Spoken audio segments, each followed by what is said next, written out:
안녕하세요. 저는 경기도에 사는 41살 전업주부입니다. 아직 초등학교에 다니는 아이 둘의 엄마이고 이혼한 지는 6개월 정도 되었어요. 누구나 그렇겠지만 저 역시 이혼의 과정은 결코 쉽지는 않았습니다. 좋아서 함께 산 부부인데도 이혼할 때는 원수가 따로 없더군요. 결손 가정에서 자란 제 어린 시절의 기억을 아이에게 물려주고 싶지 않았지만 이혼한 지금은 그 결정에 후회가 없습니다.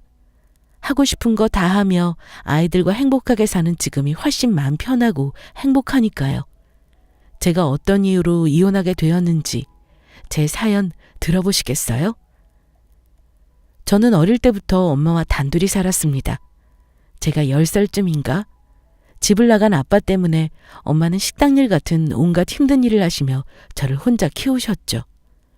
그 당시 여자 혼자 아이를 키우면서 일까지 한다는 건 보통 힘든 일이 아니었어요. 저는 그런 엄마의 짐을 좀 덜어드리고 싶었습니다. 고등학교를 졸업하면 바로 취직부터 할 생각이었죠. 저는 학원 한 번 다닌 적도 없고 공부도 잘하지 못했어요. 어려운 형편에 대학은 갈 생각도 하지 않았죠. 얼른 돈을 벌어 엄마를 도와드리고 싶었어요. 저는 졸업하자마자 조그만 회사에 격리로 취직했습니다. 수연아, 엄마가 미안해. 엄마가 능력이 없어서 너 대학도 못 보내고 돈까지 벌게 하는구나. 엄마, 무슨 소리야. 나 어차피 공부 못해서 갈 수 있는 대학도 없어. 이제 나도 돈 버니까 집도 사고 차도 사고 좋은데 여행도 다니면서 살자. 어린 나이에 사회생활을 시작했지만 어쩐지 집안 형편은 크게 나아지지 않았어요. 젊을 때 고생을 많이 하신 엄마는 이제 고된 일은 못하게 되었고요. 오롯이 제가 버는 돈으로 생활을 하려니 매달 빠듯하기만 했죠. 저는 야근을 밥 먹듯 해가며 열심히 일했고 꾸준히 부은 청약저축으로 작은 임대아파트에 입주할 수 있었습니다. 그렇게 일만 하며 저의 20대를 전부 흘려보냈네요. 제대로 된 연애 한번 못 해봤죠. 하지만 형편이 조금씩 나아지니 사는 것도 조금씩 재미있어지기 시작했어요. 그러다가 회사에서 지금의 남편을 만나 뒤늦게 연하를 하게 되었답니다. 남편은 영업부서에 있어서 그런지 언변도 좋고 외모도 제법 훤칠했어요. 처음 연애를 시작했을 땐 빨리 결혼할 생각은 없었습니다. 아직 결혼을 할 만큼 돈도 못 모았고 가진 게 없어서인지 자신감도 없었거든요. 그런데 남편의 적극적인 구애로 점차 생각이 바뀌었죠. 남편과 1년간 만났을 때쯤 저에게 청혼을 하더라고요. 저 역시 안정된 가정을 꾸리고 행복하게 살아보고 싶었습니다. 결혼을 결심하며 엄마에게도 사실을 털어놨어요. 엄마, 나 만나는 사람이 생겼는데 결혼하자고 하네? 그래? 아이고 우리 딸, 그동안 누굴 만나고 있는지도 몰랐네. 그래, 어떤 사람이니? 같은 회사 사람이야. 나이는 나보다 2살 많고 지금은 33살. 수연아, 너도 이제 결혼할 나이잖아. 엄마가 최대한 도와줄 테니 이제 결혼해야지. 난 사실 엄마가 걱정돼서 마음이 불편해. 나 결혼하면 엄마 혼자 밥 먹고 혼자 목욕탕도 가야 하는데 안 서운해? 엄마 걱정은 마라. 아주 먼 곳에 살 것도 아니고 자주 볼 텐데 그러니. 그 사람이 결혼하자면 얼른 하겠다고 해. 알겠어? 엄마는 제가 결혼한다고 하자 그동안 저 몰래 부으시던 적금을 깨서 결혼 비용에 보태라고 하셨습니다. 남편을 보시곤 마음에 들어 하시며 앞으로 잘 살 것 같다고 기뻐하셨죠. 엄마는 혼자 키운 딸에 혹여 시댁에 흠이라도 잡힐까 싶어 걱정이 많으셨어요. 남편은 그런 엄마에게 호언장담했습니다. 부모님이 저에 대해 잘 알고 계시고 아주 마음에 들어 하신다면서요. 그 말을 들은 엄마는 안심하셨죠. 떨리는 마음으로 시댁에 인사를 드리러 간 날이 아직도 생생합니다. 아빠 없이 큰 저를 마음에 안 들어 하실까봐 내심 걱정했거든요. 다행히 시부모님은 저를 보고 마음에 들어하는 눈치셨어요.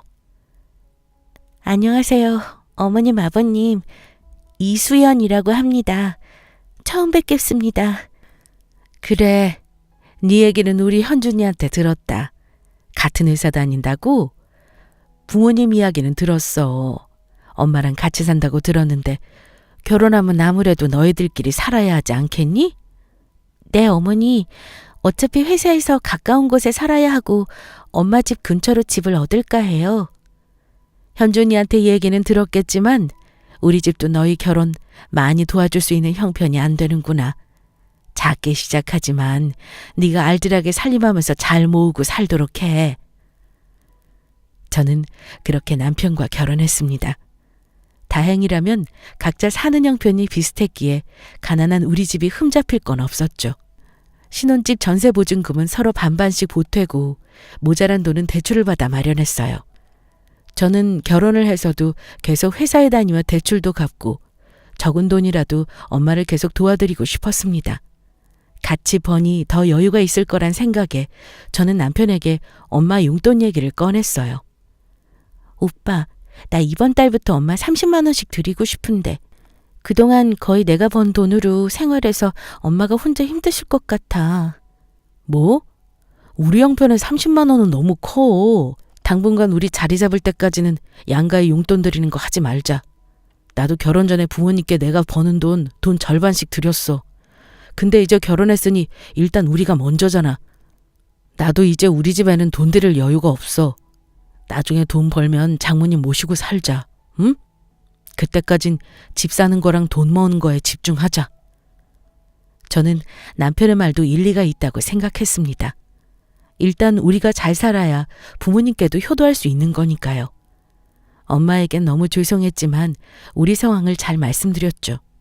엄마는 오히려 괜찮다고 충분히 혼자 벌어 살 수 있다며 손사래를 치셨어요. 남편이 나중에 돈 벌어서 모시고 살자고 했다고 말하니 엄마는 말만 들어도 좋다며 웃으셨죠. 엄마를 같이 모시고 살자는 남편의 말을 저는 그래도 믿었습니다. 결혼하고 얼마 안 있어 우리 부부에게 아이가 생겼고 저는 회사를 다니며 힘겹게 육아를 했습니다. 그러다가 덜컥 둘째가 생겼는데 도저히 두 아이를 키우며 회사를 다닐 자신이 없었어요. 경력이 아까웠지만 육아를 위해 저는 직장을 그만두게 되었습니다. 외벌이를 하게 된 남편은 그 전보다 훨씬 짠돌이가 되더라고요. 돈 관리를 남편이 해서인지 저도 생활비를 아끼는 습관이 되었습니다. 항상 돈 쓸 때는 남편 허락을 받느라 눈치가 보였고 내 맘대로 살 수 있는 게 없었어요. 감히 엄마 용돈 드리자는 말은 꺼낼 수도 없었죠. 하루하루를 정신없이 아이들을 키우며 살았고 10년이라는 시간이 참 빠르게 지나가더라고요. 저는 어느덧 40대가 되었어요. 엄마도 환갑을 앞두고 있었죠. 그동안 명절날 빼고는 용돈 한 푼 풍족하게 못 드린 것이 너무나 마음에 걸렸고 그날만큼은 엄마께 직접 차려드린 생신상을 대접하고 싶었습니다. 그래서 한 달 전부터 남편에게 엄마의 환갑 예고를 하며 밑밥을 깔아뒀죠. 오빠, 오늘 우리 엄마 생신인 거 알지? 내가 엄마 집에 가서 음식 좀 해놓을 테니 당신은 이따가 퇴근하고 케이크랑 꽃 사들고 와. 알았어. 내가 알아서 사갈 테니 걱정 마. 이따 7시까지 갈게. 저는 남편에게 받은 생활비에서 조금씩 돈을 모아 엄마에게 드릴 용돈을 마련해 놓았어요. 나중에 남편 모르게 살짝 전해드리려고 했었죠. 짠돌이 남편에겐 기대도 하지 않았어요. 제가 차려드린 환갑 생신상 앞에서 기뻐하시는 엄마를 보니 눈물이 났습니다. 우리 엄마가 언제 저렇게 늙으셨는지 슬퍼졌죠. 생일 축하 노래도 부르고 차려놓은 밥을 먹으려는데 갑자기 남편이 봉투를 내밀더군요.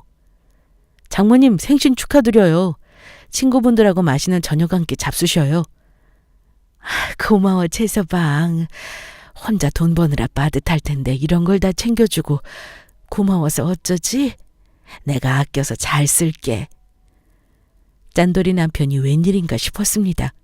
그동안 양가 부모님 용돈도 제대로 못 드리고 사람 구실 못하며 산다 생각했는데 철이 든 걸까요?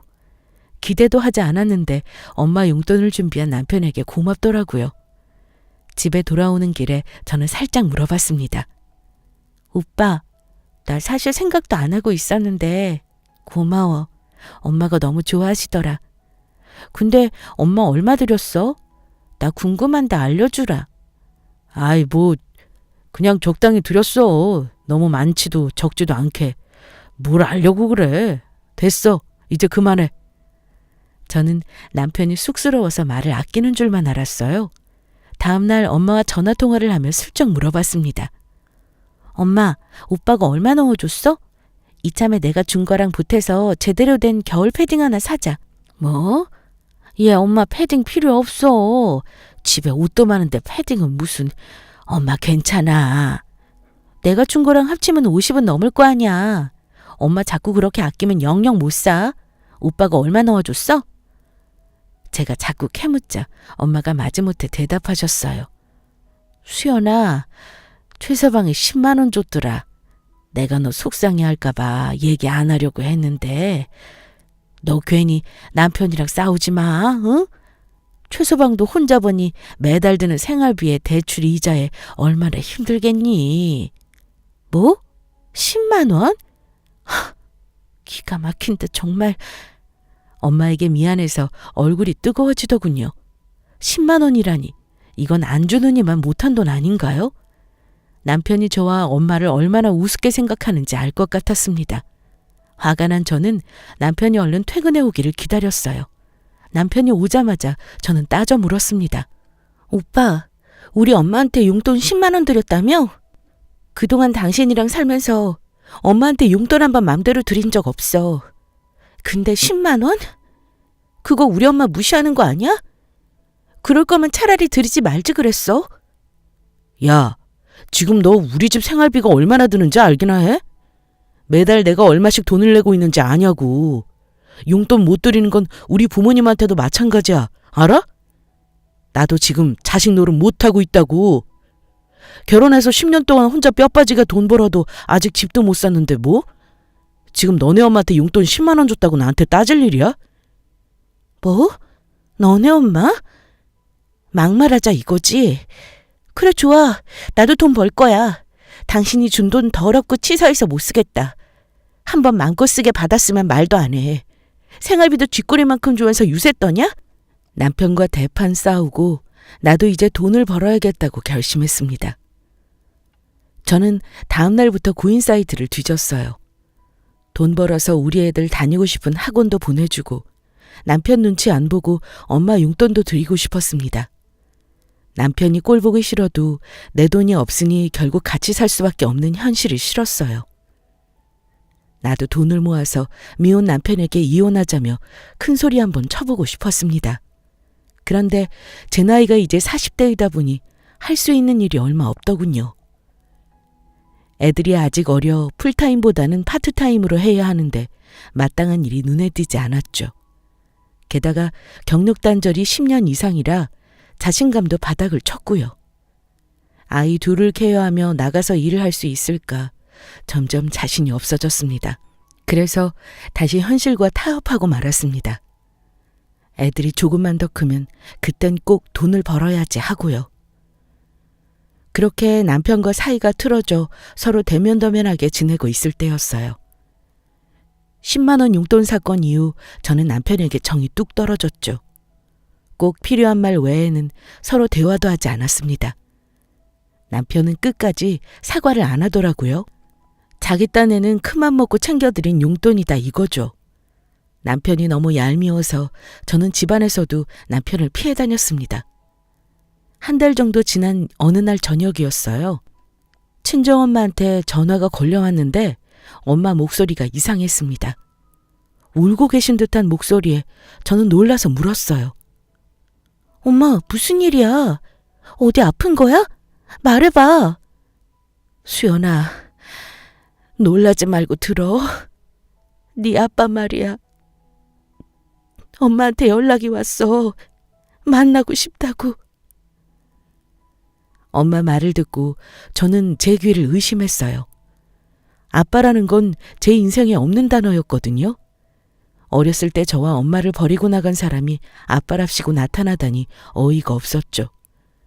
저한테 아빠라는 말로 불릴 자격도 없는 사람이 이제 와서 나를 만나고 싶다는데 저는 만나기 싫었습니다. 엄마, 아빠인지 뭔지 나 알고 싶지도 않고 만나고 싶지도 않아. 또 만나고 싶다고 얘기하면 그렇게 전해줘. 엄마를 만나서 사과하겠다면 나 그건 안 말릴게. 엄마는 아빠한테 사과 받아야지. 안 그래? 엄마가 얼마나 힘들게 살았는데. 수연아, 엄마도 네 아빠 다시 보고 싶은 마음 없어. 근데 네 아빠가 지금 몸이 많이 안 좋은가 봐. 엄마도 싫지만 하도 간곡하게 부탁을 해서 그래. 마지막이라고 생각하고 아빠한테 얼굴 한번 보여줘. 응? 엄마는 사실 오늘 아빠 만나고 왔어. 네가 이럴까 봐 생각 많이 했는데 아빠가 너한테 할 말이 있다고 꼭 봐야 한다고 그러잖니. 응? 엄마가 울면서 말씀하시니 제 마음이 흔들리더군요. 힘들 땐 어디 있었는지 나타나지도 않던 아빠였죠. 살면서 한 번도 딸을 찾아보지도 않았던 아빠가 이제와 절 만나보고 싶다니 대체 왜일까 하는 생각이 들었습니다. 저는 복잡한 마음이 되어 다음 날까지 고민했습니다. 그리고 결론을 내렸어요. 이대로 아빠가 떠나버리면 그동안 힘들게 산 거 마음껏 한풀이도 못하게 되는 거니까요. 저는 아빠를 만나기로 했습니다. 중요한 일인 만큼 남편에게도 얘기했어요. 저는 남편과 사귈 때 이미 제 가정 환경에 대해 얘기한 적이 있었습니다. 제가 10살 때 집 나간 아버지에 대해서요. 어릴 때라 아빠 얼굴도 잘 기억 안 나지만 아빠 때문에 참 힘들게 살았다고 남편에게 말했었죠. 남편에게 자초지정을 얘기하니 만나고 오라고 하더군요. 아빠가 아픈 것 같다는 말을 들은 남편은 제 입에서 또 돈 달라는 말이 나올 것 같았나 봅니다. 죽을 때가 다 되어서 나타난 장인이 치료비라도 달라고 하면 어쩌나 전전긍긍하는 모습이었죠. 남편이 같이 가줄 거라곤 기대도 안 했기 때문에 알았다고 했습니다. 엄마에게 제 결심을 말씀드리고 아빠를 만날 장소를 알려주셨어요.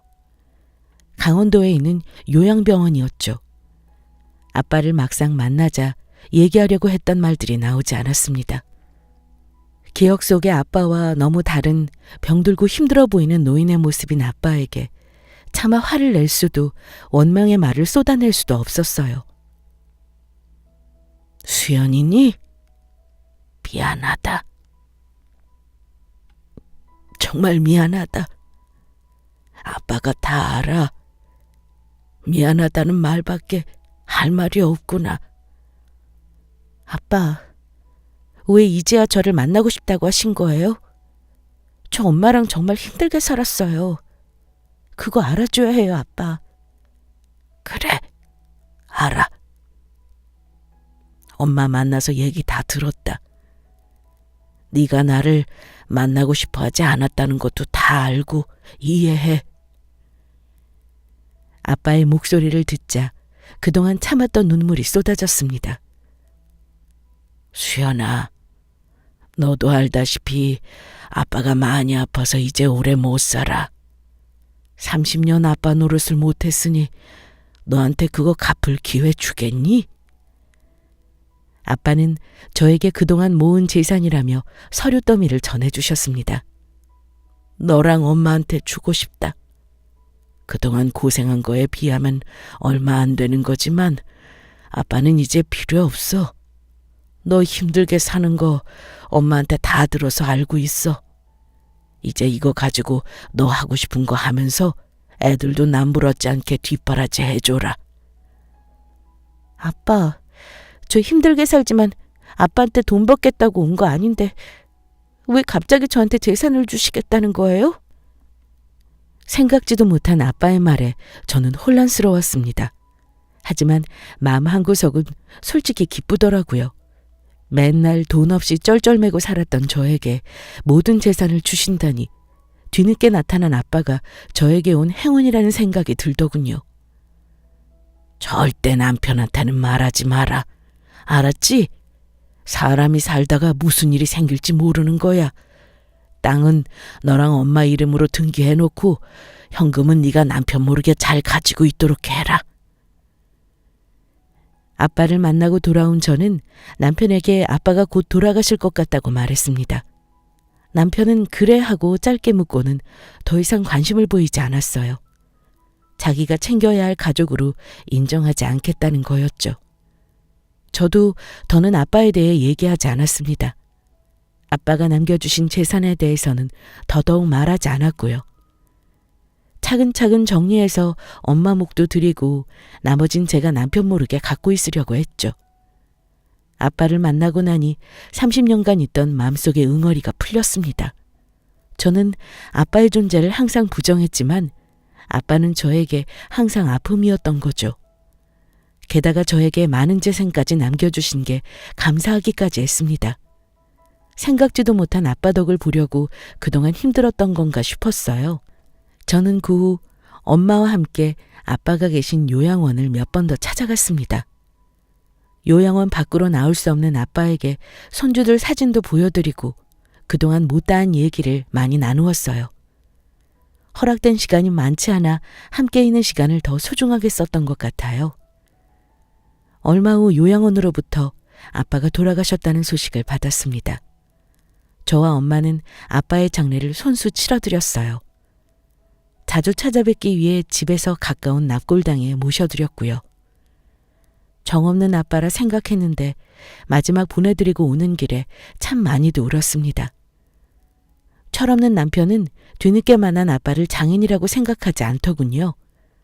저 혼자 장례를 준비하고 정신이 없다는 걸 알면서 회사 일이 바쁘다는 핑계로 찾아오지도 않았습니다. 최소한의 도리도 하지 않는 남편이 야속했지만 싫다는 티를 팍팍 내는 사람에게 억지로 강요할 수는 없는 노릇이니까요. 아빠를 보내드리고 저는 재산을 정리하느라 한동안 바쁘게 지냈습니다. 경기도 외곽에 남겨주신 땅은 당장 팔 수가 없어 엄마와 제 앞으로 지분 등기를 했고 증여받은 예금 재산도 모두 정리했어요. 항상 돈 걱정을 하고 살던 저에게 아파트 한 채를 융자 없이 살 수 있는 돈이 생겼습니다.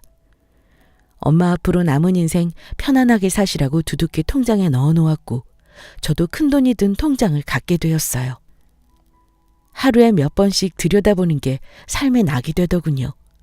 돈이라는 게 사람보다 훨씬 더 든든한 힘이 되어준다는 걸 느꼈어요. 추리한 옷을 입고 있어도 하나도 초라하다는 생각이 들지 않게 해주는 게 돈인가 봅니다.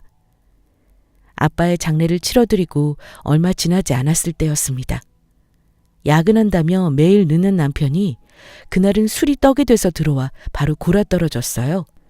그때 남편 폰으로 전화가 왔습니다. 여러 번 울리는 벨소리가 시끄러워서 제가 대신 받았죠. 걸려온 전화는 시어머니셨어요. 어머니, 애들 아빠 지금 자고 있어서 전화를 못 받아요. 제가 전해드릴게요. 말씀하세요. 그러니 다른 게 아니고 엊그제 현준이가 보내준 500만 원 덕분에 네 아빠가 저지른 빚 다 해결했다. 고맙다는 말하려고 전화했어. 생활비에서 쪼개서 갚느라 힘들었는데 목돈을 마련해줘서 수월하게 갚았지 뭐니? 고맙다. 저는 모르는 일이라 당황했지만 어머니는 제가 알고 있다고 생각하시는 것 같아 일단 대답을 했습니다. 네, 어머니. 제가 남편한테 말씀 잘 전할게요. 남편이 보낸 돈 500만 원으로 시아버지의 빚을 갚았다는 말에 어이가 없었습니다. 결혼해서 지금껏 자기 집에도 용돈 한 번 드린 적 없다고 큰소리치던 사람인데 그런 큰돈을 들였다는 말을 듣자 그동안 남편의 모든 행동이 의심이 가기 시작했어요. 우리 엄마 생일에는 돈 10만 원 주는 것도 아까워하고 생활비 한 번 넉넉하게 준 적 없는 사람이었으니까요. 그동안 남편이 얼마를 버는지 어디에 돈을 쓰는지 아무것도 몰랐던 제가 바보였던 거예요. 저는 남편이 깊이 잡는 걸 확인하고 컴퓨터를 켰습니다. 남편의 주 거래 은행의 로그인에 그동안 어디에 돈을 쓰고 다녔는지 알아야 했어요. 단순한 사람이라 비밀번호를 풀기도 쉽더군요. 우리 집 현관 비번을 누르자 쉽게 풀렸죠. 그리고 최근 5년간 남편의 통장 거래 내역을 확인한 저는 손이 덜덜 떨려왔습니다. 열어선 안 될 판도라의 상자를 들여다본 기분이었죠. 입금 내역을 보니 남편의 월급은 제가 회사를 간두던 10년 전보다 많이 올라 있었어요. 월급이 너무 안 오른다며 상여금이 적다며 투덜거리던 남편이었는데 어느 달은 1,000만 원 넘게 입금이 되어 있었죠. 충격적인 건 출금 내역이었어요. 남편은 매달 어머니에게 50만 원의 돈을 보내고 있었습니다. 어버이날이나 명절이 있는 달은 그것보다 더 많이 보냈더라고요. 기가 막혔습니다. 그동안 남편의 태도에 속고지는 제가 병신처럼 느껴졌죠. 출금 내역을 하나씩 확인하는데 이상한 점을 또 발견했습니다. 최근 1년간 같은 여자에게 일정한 금액의 돈을 계속 보냈던 내역이 있었던 거예요. 물건을 사거나 술집에서 결제한 것도 아니었어요. 뭔가 이상한 느낌이 딱 오더군요. 같은 여자에게 매달 돈을 주는 게 뭐겠습니까? 그것도 1년도 넘는 시간을요. 술 먹고 외박하는 날이 가끔 있더니 남편은 저 모르게 여자를 만나고 있었던 거죠. 100만 원도 안 되는 생활비를 주면서 세상 아까워하던 놈이 시댁에는 용돈을 매달 보내고 그것도 모자라 여자까지. 전 더 이상 참을 수 없었습니다. 일단 증거를 남겨놔야 하니 모든 거래 내역을 캡처해 놓았죠. 이제껏 남편은 저와 엄마를 챙겨야 할 가족이라고 생각하지 않았던 것 같습니다. 시댁에도 주는 돈 없으니 친정집에도 줄 돈 없다고 큰소리치던 사람이 나 모르게 자기네 집만 챙겨왔다는 게 그동안 속은 것보다 더 화가 났어요. 힘들게 산 저와 엄마가 남편에게 무시당한 것 같은 기분이 들었거든요. 남편은 그저 자기네 집만 챙기는 이기적인 놈에 바람까지 피우는 쓰레기였죠. 저는 이제 이혼이 무섭지 않았습니다. 남편이 항상 돈 때문에 구박하고 저를 무시할 때마다 이혼하고 싶어도 어쩔 수 없이 산 이유는 돈 때문이었어요. 그런데 전 이제 가난하지 않았거든요. 아빠가 물려주신 재산으로 혼자 애들 데리고 남부럽지 않게 살 수 있는데 더 이상 이런 취급을 받고 살 이유가 없었어요. 너무 화가 나니 눈물도 나오지 않더군요. 코까지 골며 세상 모르게 자고 있는 남편에게 말해줬어요. 당신 그렇게 편하게 잘 수 있는 날이 오늘이 마지막이 될 거야. 저는 다음 날 바로 엄마에게 이혼하겠다고 말씀드렸어요. 엄마, 나 이혼할 거예요. 애들은 내가 키울 거고 우리 이제 같이 살자 엄마.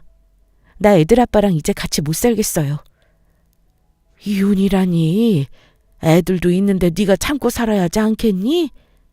최서방이 바람을 피우길 하니 널 때리길 하니 혼자 돈 버느라 저렇게 바쁘게 사는데 왜 갑자기 이혼을 하겠다는 거야? 응? 엄마도 나한테 말 안 하지만 서운해하는 거 다 알아. 이번에 엄마 생신 때도 그렇고 아빠 장례식에 얼굴 한 번 안 비춘 것도 그렇다 쳐. 근데 최서방이 맨날 나한텐 돈 없다면서 자기네 집에는 매달 꼬박꼬박 돈을 보냈더라고. 게다가 이번에 시아버지 돈 갚으라고 500만 원까지 드렸대. 너무 화가 나서 통장 내역을 봤는데 웬 여자한테 매달 돈을 계속 보내고 있더라고. 이게 뭐겠어? 엄마가 그렇게 믿고 있는 저 사람 바람까지 피우고 있는 거야 지금. 다른 거 다 참아도 바람까지 피우는 남자랑 내가 어떻게 살아 엄마? 제 얘기를 듣는 엄마는 많이 놀라시며 애써 화를 참는 모습이셨습니다. 그저 딸이 편하게 살기만을 바라는 엄마는 믿었던 사위의 원래 모습을 알게 되니 충격이셨던 거죠. 이혼만은 안 된다고 하시던 엄마가 한참을 생각하시더니 저한테 하고 싶은 대로 하라고 하셨어요. 이제 우린 땅도 있고 돈도 있는데 꼴 보기 싫은 놈 참고 살 이유가 없다고 하셨죠. 저는 곧바로 이혼 준비를 시작했습니다. 유책 배우자인 남편에게 위자료와 재산분할까지 받고 부부의 안을 모두 정리하고 싶었어요. 10년의 결혼 생활을 하면서 식모처럼 살며 혼자 독박 육아한 건 꼭 보상받을 생각이었습니다. 이혼 소송에 대해 알아보니 혼자서는 어려운 부분이 많아 변호사의 도움을 받기로 했습니다. 유책 사유가 남편분한테 있으니 고객님이 승소할 확률이 높습니다. 다만 소송을 하더라도 부부의 재산은 경제생활에 기여한 정도에 따라서 분할을 하게 되고요. 아버지한테 증여받은 재산은 남편과 나눌 재산에 포함이 안 되니 빼앗길 걱정 안 하셔도 됩니다. 남편이 저 몰래 숨겨놓은 재산이 있을 수도 있어요.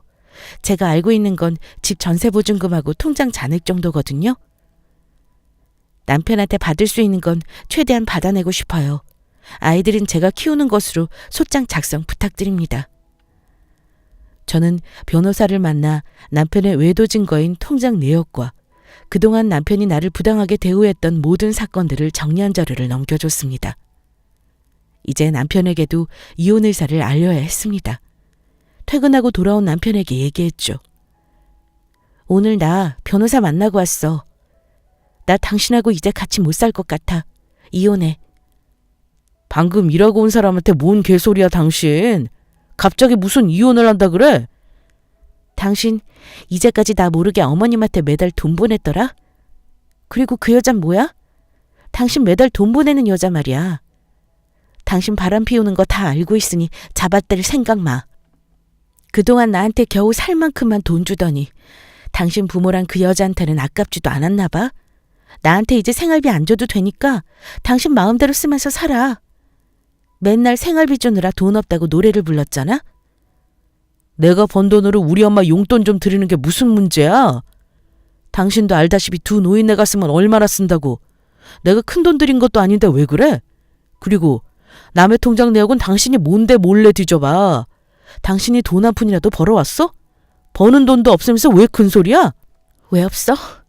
결혼할 때 전세보증금 우리 엄마가 적금까지 깨서 보태주셨어. 이만큼 집 넓혀가면서 산 거 다 당신 덕 아니야. 내공도 있어. 그리고 50만 원이 큰 돈이 아니면 뭐야? 당신 우리 엄마한테는 10만 원도 아까워한 사람이야. 애들 키운 건 공짜로 키운 줄 알아? 당신이 정 그렇게 나온다면 나도 할 말 없어. 법으로 해결할 거니 그렇게 알아. 돈 버는 게 무슨 큰 벼슬이나 된다고 끝까지 유세 떨고 바람까지 피운 사실을 들켰는데도 남편은 뻔뻔했어요. 이혼을 준비하면서 남편과 같은 공간에서 지낸다는 게 쉽지 않을 것 같아 소장을 접수한 날 모든 짐을 챙겨 아이들과 함께 친정집으로 들어왔어요. 친정으로 온 날 저녁 남편이 바로 찾아오더군요. 당신 갑자기 지금 뭐 하는 짓이야? 애들 데리고 당장 들어오지 못해? 지금 나랑 진짜 해보자는 거지? 나 장난으로 이혼하자는 거 아니야. 소장에 적혀있는 그대로야. 양육권은 내가 가질 거고 재산 분할도 정확히 해줘. 이혼 소장을 송달받은 남편은 내 이혼 요구가 협박이 아니라는 걸 그제야 알게 되었는지 자기도 가만히 있지 않겠다며 내가 요구한 돈 한 푼도 못 받을 줄 알라고 큰소리치더군요. 저는 마음대로 해보라고 재판기일에 가지고 나올 서류 준비나 잘하라고 말해줬습니다. 이혼을 피할 수 없다고 생각한 남편은 최대한 본인에게 유리하게 상황을 끌고 가려 했어요. 당신이 가져갈 수 있는 재산 얼마 없다는 거 알고 있지? 우리 전세보증금 빼면 당신이랑 나눌 수 있는 거 얼마 없어. 판결로 나오는 건 어쩔 수 없겠지만 그 이상은 줄 생각 없으니 그렇게 알아. 상관없어. 결혼할 때 내가 보탠 돈이랑 결혼해서 애 키우고 집안이란 거 전부 계산해서 받을 거야. 나 그 정도 자격은 있다고 생각해. 돈도 안 버는 사람이 애는 어떻게 키우려고 그래? 애 둘 다 데려가면 고생길이 훤하구먼. 당신 그렇게는 얼마 못 버텨. 남편은 경제력 없는 제가 스스로 무덤을 판다는 식으로 말했습니다. 제가 갖고 있는 재산이 얼마인지는 꿈에도 몰랐겠죠. 재판 기일이 왔고 상대방의 재산 목록을 제출하라는 요구가 있었습니다.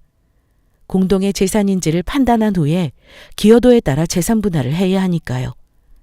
상대방의 재산을 확인하는 과정에서 전 다시 한번 남편에게 뒤통수를 맞았습니다. 남편에게 나모르게 월세 계약한 오피스텔 보증금 2천만 원이 있더군요. 알고 보니 그건 남편이 바람 피우는 여자에게 원룸을 얻어준 돈이었어요. 매달 그 여자에게 월세에 보태라며 돈을 보내준 거고요. 전 이제 화를 낼 힘도 없었습니다. 얼른 이혼 소송을 마무리하고 싶었죠. 제 재산을 보고 놀라긴 남편도 마찬가지였나 봐요. 재판 기일에 만난 저에게 창피하지도 않은지 고래고래 소리를 질렀습니다. 그동안 내가 주는 돈은 쥐꼬리다 뭐다 하더니 알고 보니 생활비 준 거 뒷구멍으로 빼돌렸냐? 당신이 도둑년이 아니면 뭐야? 당신이 가지고 있는 돈 그거 다 어디서 삥땅 친 거야? 그거나 말해. 난 그것도 모르고 꼬박꼬박 너한테 돈 갖다 바쳤잖아. 당신 나 몰래 장모님한테 돈 준 것도 있지? 웃기지 마. 삥땅 칠 정도로 생활비나 줬어? 내 돈 당신이랑 상관없어. 돌아가신 아빠가 나한테 주신 거야. 당신 우리 아빠 장인어른이라고 생각한 적도 없잖아? 장례식장에 코빼기도 안 비쳤으면서 당신은 그거 나누자고 할 자격 없어. 법적으로도 재산분할 대상에 끼지도 않는다고. 그리고 내 돈으로 엄마한테 용돈 주는 게 뭐가 문제야? 그건 당신이 한 말 아니야? 결혼 생활 내내 나한테 거짓말하고 바람까지 피운 게 누군데 나한테 큰 소리를 쳐? 재판정에서 싸우고 돌아왔는데 자괴감이 들었습니다. 나를 자기 몰래 돈이나 빼돌린 도둑년 취급을 하다니요. 남편은 10년이 넘게 알뜰하게 살림했던 내 공은 하나도 인정하지 않았습니다. 그런데 소송 과정에서 엄마와 공동으로 소유하고 있던 땅의 현재가액을 확인하고 깜짝 놀랐습니다. 아빠가 오래전 사두신 땅이 엄청나게 올라 있었거든요. 평수가 넓은 대지였고 다 합치면 30억이 넘는 가치가 있었죠. 당장 팔 생각이 없어 그냥 놔둔 거였는데 가만히 있다 로또에 당첨된 거나 마찬가지잖아요. 너무 큰 액수의 돈에 저도 얼떨떨했죠. 그 땅은 어차피 재산분할 대상에 포함되지 않는 거였습니다. 남편이 무슨 자격으로 그 땅에 권리가 있겠어요? 근데 남편이 그 땅이 지금 많이 올랐다는 사실을 알았는지 갑자기 태도가 돌변하더군요. 갑자기 전화가 와서는 저에게 대뜸 미안하다며 울면서 말했습니다. 여보, 소송하면서 생각해보니 내가 당신한테 잘못한 게 많은 것 같아. 늦었지만 정말 미안해. 앞으로 내가 더 잘할 테니 우리 여기서 그만하고 다시 시작하면 안 될까? 난 당신하고 다시 잘해볼 생각 없어. 다른 여자 좋아서 월세방까지 얻어줬던 사람이 갑자기 미안하다는 것도 못 믿겠고, 나보고 도둑년이라고 펄펄 뛰던 당신이 갑자기 이러는 거 내가 어떻게 생각할 것 같아? 내 재산 때문에 배 아파서 그러는 거 나 다 알아. 땅값 올랐다니까 그거 탐나나 봐? 난 10년 동안 좋은 옷 한 번 사입은 적 없고 내 입에 고기 들어가는 것도 아까워서 제대로 먹지도 못하고 살았어. 앞으로는 애들하고 엄마하고 재미있게 살 거야. 그러니 당신도 미안한 척 연기하지 말고 포기해. 우리 아빠가 나한테 준 재산은 당신이 탐낼 권리 없으니까. 며칠을 징징거리며 저를 붙잡던 남편에게 자꾸 이러면 접근금지 명령까지 받아낸다고 하자 그제야 멈추더군요. 결국 이혼소송은 제가 위자료 2천만 원을 받고 전세보증금의 절반을 받아내는 것으로 마무리되었어요. 이혼 소식을 들으신 시댁에서도 난리가 난 모양이었습니다. 게다가 어찌하셨는지 제 재산 얘기를 전해 들으시고는 하루가 멀다 하고 전화를 하시더군요. 무조건 자기 아들이 잘못했으니 한번 봐달라며 얘기하시다가 갑자기 네가 뭔데 우리 아들을 내쫓냐면서 화를 내시기도 했습니다. 며칠을 시달리다가 더 이상 시댁에 우리 이혼 사유를 구구절절 말씀드리고 싶지 않아서 아들한테 들으시라고 하고 전화번호를 바꿔버렸습니다. 아들 잘못으로 이혼한 건데 왜 자꾸 나한테 전화해서 괴롭히시는 건지 더 이상 그 집안과는 말도 섞고 싶지 않았습니다. 저는 소송을 끝내고 최근에 넓은 집으로 이사했습니다. 평생 살아보고 싶었던 넓은 신축 아파트를 장만했거든요. 아파트 앞 조그만 상가를 하나 사서 카페를 차리려고 바리스타 교육도 받고 있어요.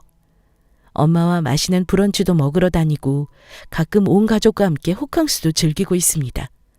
아이들은 태권도랑 피아노랑 미술까지 배우고 싶다는 거 마음껏 보내주고 있답니다. 요즘은 사는 게 재미가 있네요.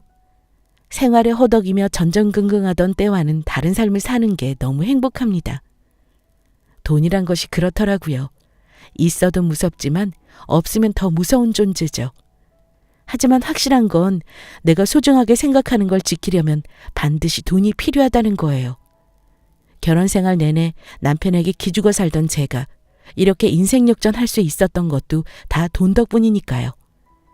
원망하고 있던 아빠에게 재산을 물려받아 부자까지 될 거라곤 상상도 못했던 일이었죠. 이제껏 제 인생에 한 번도 없었던 행운을 아주 큰 것으로 한 방에 받은 거라 생각하고 있어요. 아빠와 지낸 시간은 짧지만 매년 기일마다 아빠의 제사상은 꼭 챙겨드리려고 합니다. 살아계셨다면 저와 손주들과 함께 아마 즐겁게 지냈을 테죠. 전 남편은 한 달에 한 번 아이들을 만나러 옵니다. 아이들에겐 아빠이니 못 만나게 할 수는 없으니까요. 이혼했지만 아이들에게 아빠와의 추억은 있어야 한다고 생각하거든요. 남편은 전셋집을 빼서 작은 곳으로 옮겼다고 들었어요. 만날 때마다 불쌍한 척하고 있는 게 꼴사납지만 어쩌겠습니까? 본인이 전부 자초한 일인걸요. 전 다시는 결혼이라는 불구덩이 속으로 들어갈 생각이 없거든요. 저에게 온 행운이 이 글을 읽는 다른 분들에게도 전해지길 바랍니다. 길지만 제 이야기 들어주셔서 감사합니다.